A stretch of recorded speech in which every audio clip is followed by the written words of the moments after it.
sahabat BTV masih di Bengkulu Talkshow, masih bersama Anggun dan juga Pak Armet. Tentunya dengan tema kita yang menarik tadi, program dan target penuntasan kasus tahun 2023 Bengkulu. Nah, tadi Anggun sudah menanyakan terkait dengan pengalaman Pak Armet selama bertugas tadi Pak ya. Yeah. Pertama kali bertugas itu di daerah asal Palembang ya Pak. Sekarang udah deket lagi nih di Bengkulu, karena deket nih antara Palembang, Jambi, dan Bengkulu ya Pak. Semoga nanti betah Pak ya di Bengkulu. Amin. Amin. Pasti gitu betah. Ya. Pasti betah, karena udah sama nih daerah asalnya nih gitu ya. Orang-orangnya ramah. Orang-orang kita galau. Bener Pak ya. Iya. Terkait dengan tema kita adalah program dan target penuntasan kasus tahun 2023 Polda Bengkulu nih Pak, bicara dengan soal program, apa saja sih program yang sudah ada di tahun ini atau sudah ada dalam rencana untuk ditargetkan dan fokuskan di tahun 2023 ini sendiri? Ya. Jadi untuk program ya itu hampir sama. Setiap tahunnya hampir sama ya. Jadi program di daerah di wilayah Bengkulu itu mengacu pada program-program yang sudah ditetapkan oleh pemerintah di tingkat nasional. Ya, di tingkat nasional itu baik ada RPJMN, kemudian RKP ya. Nah itu ditargetkan kepada Polri ya sebagai aparat penegak hukum ya, jaga keamanan, pelindung, pengayom dan pelayan masyarakat. Ya, hampir sama setiap tahunnya. Hampir sama begitu Pak ya. Nah, demikian pula di Provinsi Bengkulu. Nah, program-program yang ada itu pertama tentu penanggulangan teroris, kemudian penanggulangan narkoba, kemudian penanggulangan konflik sosial, ya. Nah, kemudian juga ada kegiatan ilegal, ya, ilegal pertambangan, ilegal fishing, ya, kemudian kebakaran hutan dan lahan, ya, dan lain-lain sebagainya. Itu ada program. Nah, program-program ini ya itu disesuaikan dengan tugas pokok Polri ya, dan juga tugas pokok kepolisian Bengkulu ya, daerah Bengkulu.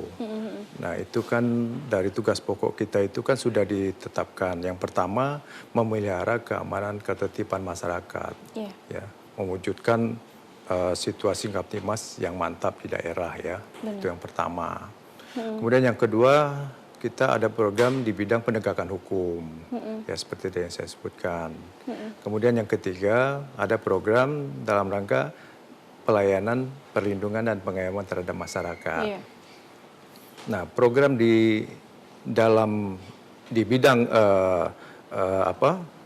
memelihara keamanan ketertiban masyarakat. Nah, ini kan kita berusaha melakukan pencegahan ya, melakukan penjagaan, patroli, ya, kemudian pengamanan di tempat-tempat strategis, ya, seperti itu, di objek vital, ya, ini kan perlu dijaga, seperti di Pertamina, kemudian ada di di Pelindo ya, Pelindo, kemudian di bandara ya, kemudian di tempat-tempat misalnya bank dan sebagainya ya. Nah, itu perlu kita jaga keamanannya ya. Kemudian di proyek-proyek strategis nasional lain juga ini perlu kita jaga keamanannya. Kemudian di bidang penegakan hukum, tadi saya sampaikan ada program penanggulangan narkoba. Di sini juga kan narkoba yang sekarang lagi gencar-gencarnya Pak ya. Betul. Apalagi kemarin baru ditangkap ya, ada ganja ya, menahan ganja di itu ya. Kemudian hampir tiap hari nih kita tangkap terus kurir narkoba. Ya, satu gitu. Jadi, hampir setiap hari berarti Pak ya memang penangkapan ini. Nah, ini letak Provinsi Bengkulu juga kan di samudra ya. Jalan lintas lah ibaratnya. Jalan lintas ya. Nah, ini sangat gampang sekali untuk memasukkan narkoba, transaksi narkoba ya, seperti itu. Kemudian juga penanggulangan teroris. Ya. Penanggulangan teroris ini kemarin beberapa tahun yang lalu ada penangkapan ya, penangkapan terduga teroris gitu ya, tapi sebelum melakukan. Nah, itu juga menjadi prioritas kita di Bengkulu. Nah, program-program deradikalisasi juga perlu kita lanjutkan ya. Terus kita berkoordinasi dengan stakeholder yang ada, dengan Kementerian Agama, dengan tokoh-tokoh agama, tokoh masyarakat, tokoh pendidikan, dan sebagainya. Pemerintah daerah kita akan kolaborasi dan kerjasama. Bersinergi untuk mencegah, menanggulangi teroris. Ya. Kemudian juga ada Bengkulu ya, itu illegal fishing ya, penangkapan ikan, pakai setrum itu tidak boleh. Ya. Benar. Kemudian ada apa lagi ya, konflik. Yang pengeboman nangkap ikan melalui bom begitu Pak. Ya, pengeboman ikan itu nggak boleh ya. Kemudian konflik juga, kita ini kan ada konflik perbatasan ya. Perbatasan sekarang ya. Perbatasan antara mana tuh? Bengkulu Utara. Bengkulu Utara ya dengan itu ya. Saya dengar dari Pak Gubernur juga ya. Tadinya tidak masalah, tapi sekarang setelah ada pemekaran, kok jadi terbentuklah tadi menjadi masalah. Konflik jadi perbatasannya ya. Nah, seperti itu. Kemudian juga ada konflik-konflik di lahan perkebunan ya, antara pengusaha dengan masyarakat. Nah, seperti itu saya mendapat laporan ya dari anggota. Kemudian juga konflik mungkin ya di bidang pertambangan ya. Karena kita ketahui bahwa tambang sekarang batu bara ya lagi lagi naik daun lah istilahnya kan. Lagi naik daun, benar sekali. Jadi, karena informasinya di berita pun juga sudah hampir setiap hari terkait dengan pertambangan ya. Iya. Nah ini kan memancing ada pihak-pihak tertentu untuk memanfaatkan ini untuk mencari sesuatu seperti itu. Ini ya konflik-konflik seperti itu ya. Nah, kemudian artinya, banyak sekali memang ya dari program-program yang sudah ada ini memang sudah ada program yang sudah berjalan, artinya dari Pak Arbet sendiri nanti kita akan tetap menjalankan program yang sudah ada seperti Pak ya.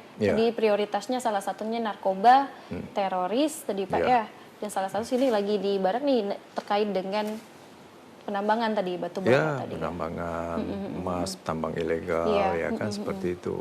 Kemudian aja pasir besi, ya kan. Banyak sekali ini kekayaan alam yang ada di Bengkulu ini perlu kita jaga. Benar. Dan dikelola dengan baik ya. Iya, benar seperti sekali. Itu. Berarti emang benar-benar Sada BTV tugas dari polisi ini banyak sekali Pak ya. Jadi ibaratnya semua lini semua ini harus alhamdulillah polisi ya. Masih dipercaya oleh masih masyarakat. Dipercaya, ya. Masya Allah luar biasa sekali. Emang ini polisi masih percaya karena apa-apa kan pasti kita ke polisi nih. Ada tindakan kriminal itu pasti ngadunya ke polisi, ada apa-apa juga pasti lapornya ke polisi. Nah, terkait dengan program-program yang sudah berjalan, yang sudah ada begitu Pak ya.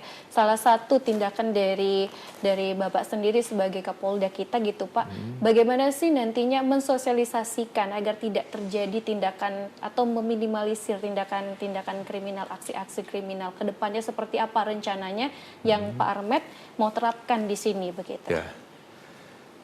Jadi dalam rangka mencegah ya terjadinya kriminalisasi, kita di rencana pembangunan jangka menengah ya 2020 sampai 2024 itu sudah diamanatkan kepada polisi untuk dalam rangka ya melaksanakan tugas pokok ya menjaga kondusivitas, stabilitas keamanan itu mengikut sertakan seluruh komponen masyarakat. Seluruh komponen masyarakat bekerja sama begitu Pak ya? Iya, artinya di situ kita diwajibkan untuk membuat masyarakat itu bisa membentengi diri mereka sendiri dari kejahatan. Ya, karena apa? Karena kalau mengandalkan personil Polri, kita sangat-sangat kekurangan. Karena sangat terbatas jumlahnya ketimbang masyarakat yang ada begitu. Ya, sehingga itulah konsep kita ya, yang diprogramkan oleh pemerintah masyarakat kepada Polri agar mengikut sertakan masyarakat. Nah, bagaimana caranya kita mengikut sertakan masyarakat ini? Ya tentunya dari pihak kepolisian sendiri ada namanya Bimas, ya, fungsi Bimas. Ya. Nah, fungsi Bimas inilah yang nanti akan mengagendakan bagaimana membimbing masyarakat supaya membina masyarakat supaya mereka sadar terhadap hukum. Iya, benar. Ya, bisa membentengi dia kalau misalnya ada kejahatan seperti apa dia bertindak, ya, bagaimana hubungannya dengan polisi, segera cepat. Mulai dari melindungi diri sendiri dulu, Pak, melindungi diri sendiri. Nah, kemudian yang kedua, tentunya kalau Satbimas, ya, dan fungsi-fungsi lain di kepolisian dalam rangka mengikut sertakan masyarakat ini kan lebih efektif kita mengikut sertakan pemerintah daerah. Iya, jadi semua lini ikut bekerja atau bersinergi pemerintah bersama. Daerah, gitu. termasuk TNI. Ya. Jadi kita bersinergi dengan aparat pemerintah, TNI dan sebagainya itu sama-sama kita membina, ya, menguatkan masyarakat ini supaya bisa melindungi diri mereka dari kejahatan. Benar sekali, setuju sekali bersama Pak Arman nih Pak. Mohon izin kita rehat dulu nih Pak. Jadi Sada BTV pesan dari Pak Arman ini masyarakatnya melindungi diri sendiri dulu gitu ya, melindungi diri sendiri dulu Pak ya. Terus sama-sama kita bekerja sama untuk melindungi terutama untuk di Provinsi Bengkulu sendiri agar bisa meminimalisir atau bahkan tidak terjadi lagi aksi kriminalitas. Sada BTV kita rehat dulu, jangan kemana-mana, tetap bersama Anggun dan juga Pak Arman hanya di Bengkulu Talk Show.